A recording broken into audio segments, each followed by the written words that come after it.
عزیزوں، الحمدللہ آپ کے اس عظیم دینی مرکز میں آج 27ویں شب میں قرآن پاک تراویح میں مکمل ہوا ہے۔ میں اس پر حضرت اقدس مفتی محمد ساجد صاحب جنہوں نے آپ کو قرآن سنایا، اس ادارے کی ساری انتظامیہ اور مخدوم صاحب اگرچہ موجود نہیں ہیں لیکن ہم سب ان کے لیے ہر وقت دعا گو ہوتے ہیں، اور ان کے باقی جتنے متعلقین ہیں اور بالخصوص وہ ساری جماعت جنہوں نے قرآن پاک سنا، ایسے ہمارے حاجی صاحب جو پوری نگرانی کرتے ہیں، سب مبارک کے مستحق ہیں، اور سب کو اللہ اپنی رحمت کے شایان شان بہتر جزا عطا فرمائے۔ نہ میں دے سکتا ہوں نہ آپ دے سکتے ہیں۔ قابل قدر دوستو، ابھی سرورت صاحب نے اس ادارے پر پڑھا ہے، یہ ایک مدرسہ انہوں نے دیکھا ہے، اس پر اپنے جذبات کو ظاہر کیا ہے۔ پاکستان کی خصوصیات میں سے آج رات پاکستان بننے کی ہے۔ لیلۃ القدر کی رات 27 رمضان کو پاکستان وجود میں آیا تھا۔ آپ لوگوں کو چونکہ 14 اگست 1947 یاد ہے تو چلو وہ بھی یاد رہے، لیکن اس کو یاد کریں کہ یہ بابرکت رات تھی۔ تو رمضان کا، پاکستان کا اور قرآن کا باہمی بڑا جوڑ ہے کہ قرآن رمضان میں آیا اور اللہ نے ہمیں پاکستان بھی رمضان میں عطا کیا، اس لیے کہ اس کو ہم نے اللہ سے قرآن کے لیے مانگا تھا کہ پاکستان کا مطلب کیا، لا الہ الا اللہ۔ اس کا عملی نمونہ بالکل بے تکلف کہہ رہا ہوں، پورے بر صغیر میں نہیں، پوری دنیا میں اگر کہیں اس کی عملی تصویر ہے تو وہ صرف دینی مدرسے، جس میں قرآن، سنت، فقہ، شریعت، احکامات اور عملی زندگی کا عملی نمونہ آپ کو نظر آتا ہے۔ اسلامی تہذیب کا لباس اگر آپ کو ملے گا تو وہ مدرسے کی چار دیواری میں ملے گا۔ اسلامی تہذیب کو سامنے رکھ کے کھانے پینے کے آداب ملیں گے تو وہ مدرسے میں آپ کو ملیں گے۔ اسلام نے بڑوں کا کیا ادب سکھایا ہے، چھوٹوں پہ شفقت کیا بتائی ہے، اسلام نے عقائد کیا بتائے ہیں، اسلام نے اعمال کیا سکھائے ہیں، اخلاق کیا سکھائے ہیں، قرآن پاک نے تعلیم کیا دی ہے، یہ دنیا کے کسی ادارے میں یہ چیزیں نہیں سکھائی جاتی، یہ ان درس گاہوں میں، تعلیمی اداروں میں اور قرآن کے مدرسوں میں سکھایا جاتا ہے۔ اس لیے کہ مدرسے سیدنا رسول اللہ صلی اللہ علیہ وسلم کی درسگاہ، اصحاب صفا اور دار ارقم کی شاخیں ہیں، وہاں سے یہاں تک مسلسل وہی تسلسل ہے۔ بھائی سربت کہہ رہے تھے یہاں چندہ نہیں ہوتا، اللہ کرے ہر مدرسہ ایسا ہو جائے، ورنہ آپ حیران ہوں گے کہ حضور نے جو مدرسہ قائم کیا تھا نا اصحاب صفا کا، حضور نہیں چندہ مانگتے تھے، چپ کر کے بیٹھے رہتے تھے، صحابہ بھی جو بھوکے پیاسے رہتے وہ اصحاب صفا ایک چبوترا تھا اس میں پڑے رہتے تھے، اور جو علاقے کے صاحب ثروت لوگ تھے، ثروت صاحب، وہ یہ سمجھتے تھے کہ بڑے ذمہ دار ہیں، بڑے کھاتے پیتے گھرانے کے ہیں، لباس ان کے سفید ہیں، سر پہ پگڑیاں ہیں، بڑے کر فر سے بیٹھے ہوتے ہیں، شاید دنیا کے سب سے بڑے شہنشاہ ہیں، اس لیے وہ سمجھتے تھے بڑے دولت مند ہیں، ان کو 10 روپے دینے کی ضرورت نہیں۔ یہ ہمارا بھی مشاہدہ ہوا ہے، یہ ابھی آپ کو کورونا کی جو وبا آئی ہے نہیں، اللہ کرے انشاءاللہ آپ بھی ختم ہو جائے، آمین۔ دیکھو اب ختم ہو گئی ہے کرونا سے ہمارے حکومتوں والے کتنی محبت کی یاری رکھتے ہیں کہ اتنے دن تو اتنے دن ہم، جب ہم ہوں تو تو نہ ہوں۔ خیر، ہم کہتے ہیں ساری زندگی کرونا سے یہی یاری لگا دی۔ میں تو بلکہ میرا یہ موضوع لمبا بن جائے گا، میں اس کو کھولنا نہیں چاہتا۔ جو سنتیں ہم نے چھوڑ دی تھیں اپنی عیاشی کی وجہ سے، اللہ نے کرونا کی وبا بھیج کر تمہیں ان سنتوں پر عمل کرنے پر مجبور کیا ہے۔ اب مانتے ہو، یہی بن دیکھے مان لیتے۔ ہم کہتے ہیں فرشتوں کو مانو، جنت کو مانو، جہنم کو مانو، قبر کو مانو، عذاب قبر کو مانو، لوگ کہتے تھے دکھاؤ، ہم کہتے ہیں کرونا دکھاؤ۔ اس کو بن دیکھے مانا ہے، اس کو نبی کی زبان سے نہیں مانا، پھر ہم کیسے مسلمان ہیں؟ ہاتھ دھونے سے جی کرونا نہیں آتا، ٹھیک ہے، دنیا کی تحقیق ہے۔ اسلام کہتا ہے کہ فجر کو اٹھ کر رات کو سونے تک کم از کم دن میں 20 دفعہ آدمی ہاتھ دھوتا ہے. شریعت میں حدیث میں آتا ہے استيقظ احدكم من نومه فلا يغمسن يده في الاناء حتى يغسلها ثلاث. پانی میں ہاتھ ڈالو تو اس وقت تک، صبح اٹھو تو اس وقت تک کسی برتن میں ہاتھ نہ ڈالو جب تک 3 دفعہ نہ دھو لو.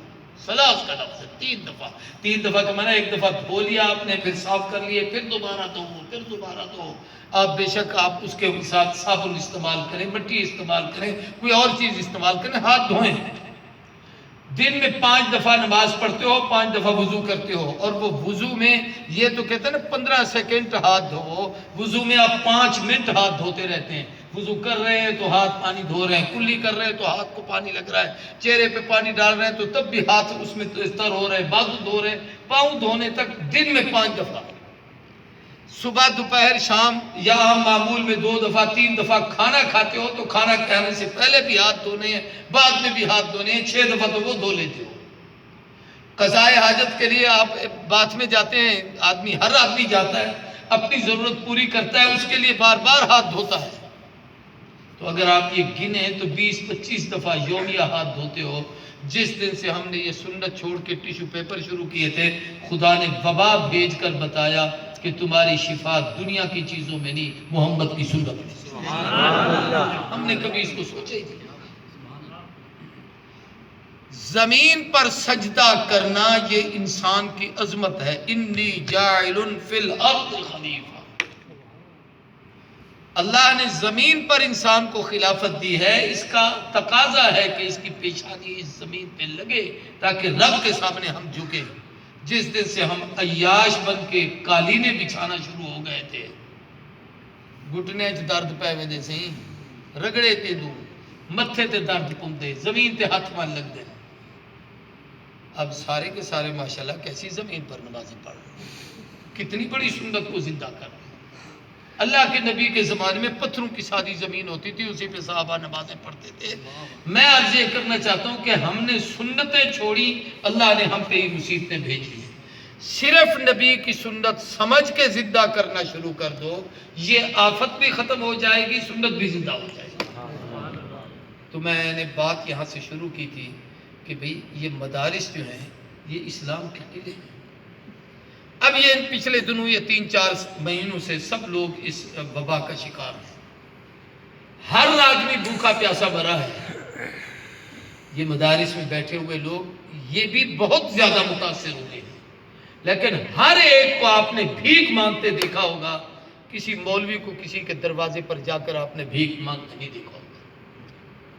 بلکہ میں نے 1-2 دوستوں کو کہا کہ یار مدرسے تو بند ہیں، اساتذہ تو بیٹھے ہیں، عملہ تو ہے، ہر آدمی تو حاجی عظیم نہیں ہے، ہر آدمی تو حاجی صاحب والے نہیں ہیں کہ بھی اپنے عملے کو گھر بیٹھے ہوئے دیں، ہم لوگ بھیک مانگتے ہیں. انہوں نے کہا جی وہ تو کرونا کی وبا کی وجہ سے غریبوں کو دے دیا ہے، یعنی ان کے متعلق خیال یہ ہے کہ یہ کروڑ پتی سرمایہ دار ہوگا. اللہ نے قرآن مجید میں فرمایا للفقراء الذین احصروا فی سبیل اللہ، میں رب ان کی سفارش کرتا ہوں کہ اپنے یہ عطیات و صدقات ان لوگوں کو دو جو رب کے دین کے لیے رکے ہوئے ہیں. اس سے مراد وہ طالب العلم ہیں جو حضور کے اصحاب صفہ کے چبوترے میں بیٹھ کے پڑھتے تھے، 70 سے 200-250 تک جن کی تعداد تھی. نہ کوئی کھانا تھا، نہ کوئی اور چیز ان کے پاس ہوتی تھی. صحابہ بھی حضور تقسیم کر دیتے تھے انصار میں، یار اس کو تو لے جا، اس کو تو لے جا، اس کو تو لے جا، کھانا کھلا دینا. آ جاتا تو کھا لیتے، نہیں تو نہیں. قرآن کہتا ہے کہ ان لوگوں کی حالت یہ ہے کہ لا استطیعون ضربا فی الارض، زمین میں چلنے پھرنے کی طاقت نہیں. کیا معنی ہے کہ اگر یہ وہاں چلے جائیں، بے مفتی ساجد وہاں پر باہر دکان لگا لیں، یہاں اذان کون دے گا، نماز کون پڑھائے گا، انتظام کون کرے گا، اس نظم کو سنبھالے گا کون، اگر قاری صاحب نہ ہو تو یہاں پر صفائی کون کرے گا. یہ ہمارے لیے سارے قابل احترام بڑے بڑے چودھری صاحبان بیٹھے ہیں، لیکن کوئی آ کے یہ کام یہاں یوں نہیں کرتا، یہ لوگ کرتے ہیں مسجد والے. یہ ٹھیک ہے کہ یہ خوب تعاون کرتے ہیں، ان کی تعاون کی برکتیں ہیں، لیکن اس نظم کو تو ان لوگوں نے سنبھالا ہوا ہے. اللہ کہتا ہے یہ چونکہ یہاں پھنسے ہوئے ہیں، تم باہر چلتے پھرتے ہو، اس لیے تمہارے ذمے ہے. اور عجیب بات اللہ نے کی، یحسبہم الجاہل الاغنیاء من التعفف. یہ جو انجان لوگ ہیں نا ان کی حقیقتوں کو نہیں جانتے. ان کے سفید کپڑے، عالیشان پگڑی، سر پہ دستار، کر فر، خوبصورت چہرہ. وہ وہی بات ہے کہ چہرے پہ اداسی نہیں، رنگ بھرا ہوا ہے، نکھرا ہوا ہے، جو ملتا ہے اسے مسکرا کے ملتے ہیں. کبھی اپنی طبیعت، خیریت، اپنی اندر کی حالت نہیں بتاتے تو لوگ سمجھتے ہیں بڑے دولت مند ہیں. اللہ کہتا ہے لا یسالون عن الناس الحافا، یہ کسی کو چمٹ کر مانگتے نہیں. یار میرے گھر دے دانے ختم تھی گئے، کچھ دانے دا دے چاہ. یار میرے حالات ٹھیک ہے نہیں، کچھ روٹی تو بھیجو. کبھی کسی سے نہیں مانگتے. رب ان کا سفارشی بن کے کہتا ہے ان کو دیا کرو. اپنے لیے اگر آپ نے کپڑے لیے ہیں تو ان کے لیے بھی ایک جوڑا لے لیا کرو. اگر آپ نے اپنے جوتے لیے ہیں تو ان کے لیے بھی لے لیا کرو. اپنے بیوی بچوں کے لیے لیے ہیں تو اپنے ان کے بھی تو بیوی بچے ہوتے ہیں، ان کے لیے بھی لے لیا کرو. یہ قرآن نے ہمیں ان مدرسوں والوں کی سفارش کا حکم دیا ہے. اور اس کی برکت ہے کہ آج تک ہمارے علماء، مبلغین، داعیان دین، مفتیان عظام، شیوخ حدیث، مبلغ، عالم، مجاہد، یہ ان مدرسوں کی پیداوار ہے. اور یہ ان علماء اور مدرسوں کی برکت ہے کہ اتنی سخت حالات میں بھی اکیلا پاکستان ہے جن میں مدارس، مساجد آباد ہیں، کھلی ہوئی ہیں، معتکفین ہیں، نمازیں ہیں. اب جا کے کہیں تھوڑا بہت کسی جگہ پر یعنی نماز پڑھنے کی لوگوں کو اجازت مل رہی ہے، ورنہ یہ سعادت آپ لوگوں کو ان مدرسوں کی برکت سے، آپ کے علماء نے کے لیے یہ سارا کام کیا ہے. اب بھی ہم دعا گو ہیں، انشاءاللہ مدرسے رکیں گے نہیں، عید کے بعد تعلیم شروع ہوگی، بچے پڑھیں گے، پڑھتے ہیں. اور اس میں وہ ہے کہ چونکہ ہم خود بھی بچنا چاہتے ہیں، دوسروں کو بھی بچانے کے لیے بیٹھے ہیں، تو اس کے لیے کہ جتنی احتیاطی تدابیر ہیں کہ پانی موجود ہے، صفائی کا نظام موجود ہے، بچے روزانہ صاف ستھرے اچھے کپڑے پہننا، بہترین درسگاہ میں بیٹھنا، بلا وجہ ایک دوسرے کے ساتھ مس کی ضرورت نہیں ہے قریب ہونے کی. اپنے اپنے طور پر تعلیم کے نظام میں رہیں، لیکن تعلیم کا نظام نہیں ختم ہوتا. یہ بات تو میں آپ سے عرض کر رہا تھا، ایسے درمیان میں آ گئی. اب ایک بات آپ سے اور عرض کرنا چاہتا ہوں. ان لوگوں کو غنیمت سمجھو جو لوگ آپ کو دین سکھاتے ہیں. بڑے لوگ چلے گئے ہیں. آج سے کچھ دن پہلے ہمارے استاد تھے علامہ ڈاکٹر خالد محمود صاحب، برطانیہ میں تھے، وہیں ان کا انتقال ہوا ہے. 1 صدی پر محیط ان کے دینی خدمات ہیں. کوئی عنوان ایسا نہیں جس پر اس نے کتاب نہ لکھی ہو. عربی کے ماہر تھے، انگلش کے ماہر تھے، اردو کے ماہر تھے، مختلف زبانوں میں گفتگو کرتے تھے. بڑے صاحب علم و کمال کلا آدمی تھے. اللہ نے ان کو بڑی صلاحیتوں سے نوازا تھا. ایک عالم نے مجھے بتایا ہماری 3 پشتیں ان کی شاگرد ہیں. نہیں، اس نے کہا کہ میرا استاد ان کا شاگرد، اب میں پڑھا رہا ہوں اور میری اتنی عمر ہو گئی ہے، میں ان کا شاگرد، ہمارے شاگرد ان کے شاگرد. اور وہ میں نے بھی دیکھا ہے، یعنی میں ان سے پڑھا ہوں، میرے اساتذہ ان سے پڑھے ہیں، ہمارے شاگرد ان سے پڑھے ہیں. اتنا بڑا عالم دنیا سے چلا گیا. یہ لوگ جب نہیں ہوں گے نا پھر اس جگہ کی قدر کا پتہ چلے گا. آج 13 سال ہو گئے اس بہار، اس آبادی کو. میں اہل علاقہ سے کہتا ہوں اس پر رب کا شکر ادا کیا کہ اللہ تیرا شکر ہے تو نے یہ نعمت ہمیں دی. اور ان لوگوں کے لیے دعا کیا کرو، ان بھائی صاحبان کے لیے جو اس پر سب کچھ خرچ کر رہے ہیں، جو اس آبادی کا سبب اور ذریعہ بنے ہوئے ہیں. اور جہاں یہ دعائیں نہیں ہوتی، آج بخارا اور سمرقند میں جاؤ جہاں امام بخاری رحمۃ اللہ علیہ جیسے لوگ بخاری کی کتابیں لکھتے تھے، آج وہاں گھوڑوں کے استبل و مسجدیں بنی ہوئی ہیں. اس لیے اللہ کا شکر ہم پر فرض ہے. یہ رات بابرکت راتوں میں سے ایک بڑی اہم رات ہے. ایک تو اس رات میں ساری عبادت تھوڑی تھوڑی کر لو. مثلا کلمہ طیبہ کی ایک تسبیح پڑھ لو، درود شریف کی تسبیح پڑھ لو، استغفار کی تسبیح پڑھ لو، تیسرے کلمے کی تسبیح پڑھ لو، قرآن مجید کچھ پڑھ لو. نہیں آتا تو سورۃ اخلاص 11 دفعہ پڑھ لو، ایک تسبیح اس کی پڑھ لو، تاکہ یہ رات عبادت میں لکھی جائے. اس پر کہ 27 کی رات لیلۃ القدر کی راتوں میں اہم ہے. ویسے تو 5 راتیں ہیں. اس رات کے متعلق 3 روایتیں ہیں.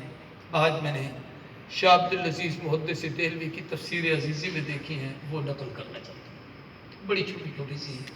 ایک تو فرمایا، یہ ابن عباس کا قول ہے کہ قرآن میں لفظ لیلۃ القدر 3 دفعہ آیا ہے، اور ایک لفظ لیلۃ القدر میں 9 حرف ہیں. لیلہ، لام یا لام ہا.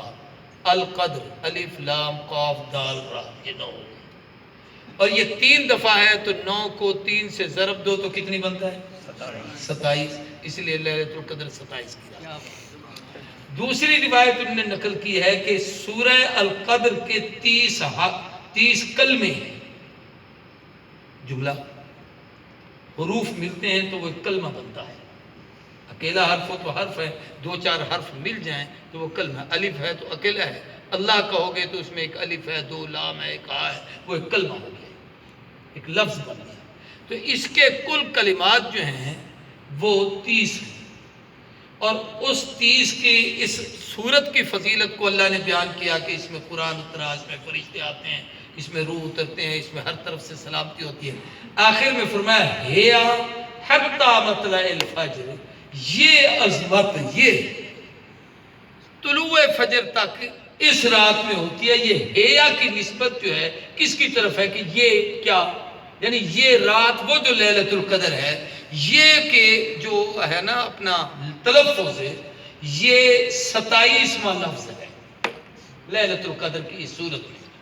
آگے ہیا کے بعد حتی مطلع الفجر، آگے 3 لفظ ہیں تو وہ 30 پورے ہو جاتے ہیں۔ تو عرض یہ کرنا چاہتا ہوں کہ یہ ہیا کی ضمیر اس طرف جا رہی تو 27ویں نمبر پر ہے، اس لیے لیلۃ القدر 27 کی رات ہے۔ ایک صحابی کا ایک واقعہ اس پر، حضرت عثمان ابن ابی العاص القدر صاحب، ان کا ایک خادم تھا، وہ سمندر میں کشتی چلاتا تھا، اور آپ کو پتا ہے کہ آپ کا یہی کراچی والا ساحل جدے تک پہنچتا ہے سارا نمکین ہے۔ اس نے کہا جی سارا سال پانی نمکین رہتا ہے، لیکن ایک رات سال میں ایسی ہوتی ہے جس رات یہ پانی میٹھا ہو جاتا ہے۔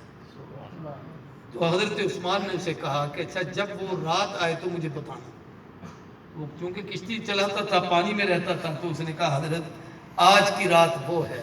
تو اس رات کو اندازہ انہوں نے لگایا اور دیکھا تو وہ رمضان کی 27 کی۔ یہ 3 روایتیں آج اتفاق سے مجھے نظر سے گزری کہ لیلۃ القدر کے حوالے سے بڑی اہمیت کی حامل ہے۔ تو آخری چیز اس میں یہ ہے کہ یہ رات دعا مانگنے کی ہے، جمعہ میں بھی چونکہ یہ جمعۃ الوداع ہوگا، پھر اس دن رات کو لیلۃ القدر کی رات آخری ہوگی۔ اگر وہ لیلۃ القدر ہے تو تب بھی آخری رات ہے، اور اگر رمضان 29 کا ہے تو وہ پھر بھی آخری رات ہوگی۔ تو وہ رات بھی بڑی اہمیت کے حامل ہے۔ آگے پھر عید کا دن ہے، عید کا اجتماع بھی آپ کے ہاں خوب ہوتا ہے، جمعہ کا اجتماع بھی خوب ہوتا ہے۔ آپ اس کو غنیمت سمجھیں، اپنے بچوں کو اس طرف لائیں اور تعلیم میں ان کو شامل کریں۔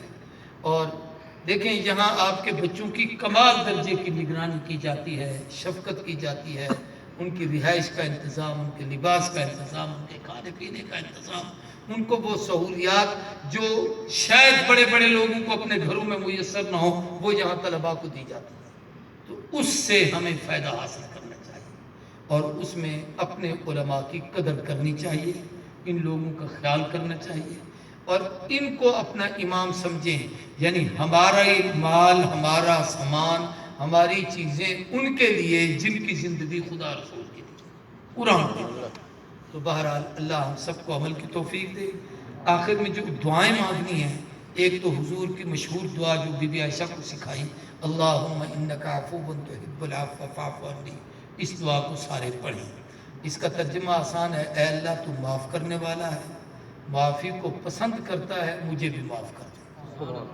اور جس نے اس رات میں پڑھ لی اس کی مغفرت ہو گئی۔ دوسرا یہ ہے کہ اس وقت جس وبا میں ہم گھرے ہوئے ہیں عالمی طور پر، تو پوری انسانیت کی کامیابی کے لیے دعا کرو، صرف مسلمانوں کے لیے نہیں، اس لیے کہ اللہ رب الناس ہے، رب المؤمنین نہیں ہے، ساری انسانیت کا رب ہے، رب العالمین ہے۔ تو اس کی جو جو مخلوق ہے اللہ اپنی مخلوق پہ رحم فرمائے۔ پھر اس میں آپ اور ہم حرمین شریفین کے لیے، کشمیر کے مسلمانوں کے لیے، فلسطین کے مسلمانوں کے لیے، بیت المقدس کی آزادی کے لیے، اور اس وطن عزیز پاکستان کی حفاظت اور سلامتی کے لیے، چونکہ رمضان المبارک کی نسبت سے ہمیں یہ ملک ملا ہے، تو اس کے لیے خصوصی طور پر دعائیں کریں، اور اس میں پھر ان مساجد اور مدارس کی آبادی کی دعائیں کریں۔ تو ان دعاؤں میں ہمیں جو ہے نا وہ ان سے محروم نہیں ہونا چاہیے.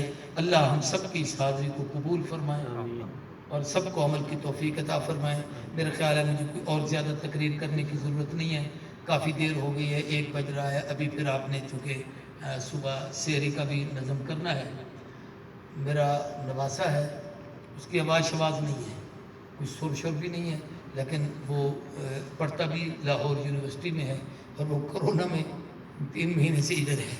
تو وہ چونکہ ماشاءاللہ متشرع ہے, یعنی یونیورسٹی کا تعلیم ہو اور شریعت کے مطابق اس کا لباس ہو, یہ اللہ کا خاص کرم ہوتا ہے.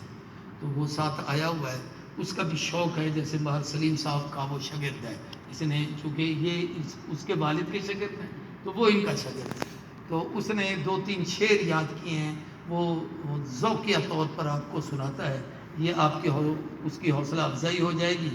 تو اس میں یہ ہوگا کہ بھئی چلو ابتدا جیسے انہوں نے میری تقریر سے پہلے نعتیں پڑھی ہیں, تو اب اختتام میں بھی وہ ہو جائے گا کلام, پھر دعا کریں گے. اب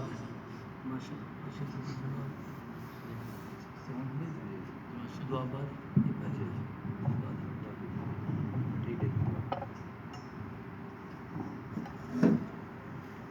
السلام علیکم. سارے حضرات درود پاک پڑھنے. اللہم صلی